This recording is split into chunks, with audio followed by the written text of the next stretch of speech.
गुजरात के वडोदरा की हरनी बोट दुर्घटना के बाद वडोदरा म्यूनिसिपल कॉरपोरेशन द्वारा एमपीएसएस की 36 स्कूलों को नोटिस दिए गए हैं, जिस पर नगर प्राथमिक शिक्षा समिति ने कार्यवाही शुरू की है। वडोदरा में घटी बोट दुर्घटना में 12 बच्चों और 2 शिक्षकों ने अपनी जान गंवाई थी, जिसके बाद कॉरपोरेशन ने एक्शन दिखाते हुए 7 अधिकारियों की कमेटी बनाई है। इस कमेटी द्वारा नगर प्राथमिक शिक्षा समिति की स्कूलों का निरीक्षण कर 36 स्कूलों को नोटिस दिए हैं।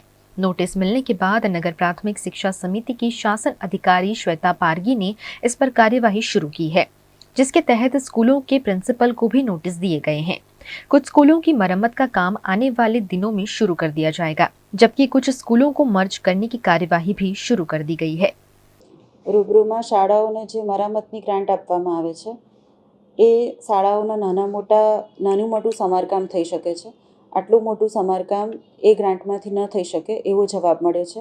એ સિવાય આચાર્યોને ત્યાંના વાલી સંપર્ક કરી અને આ શાળા આપણી જ બિલ્ડિંગમાં અમારી જે કોર્પોરેશનની બીજી જ્યાં એક પાળી ચાલતી હોય ત્યાં ડબલ શિફ્ટ કરીને કરવાની કાર્યવાહી અમે કરી દીધી છે. માત્ર ખાલી વાલીની સહમતિ લઈ અને પ્રક્રિયા ચાલુ જ છે. અત્યારે વાલી મિટિંગ ને બધું બધી જ શાળાઓમાં ચાલુ છે. અત્યારે શિફ્ટ કરી શકાય એવી અન્યત્ર 6 શાળાઓ છે એ આપણે અન્યત્ર શિફ્ટ કરીને શરૂ કરી શકાશે. અન્ય બીજી શાળાઓનું સમારકામ કરવાનું છે એ હવે વેકેશનમાં થઈ શકે. જરૂર છે એવા એ લોકોને પણ મરામત કામ વધારે છે.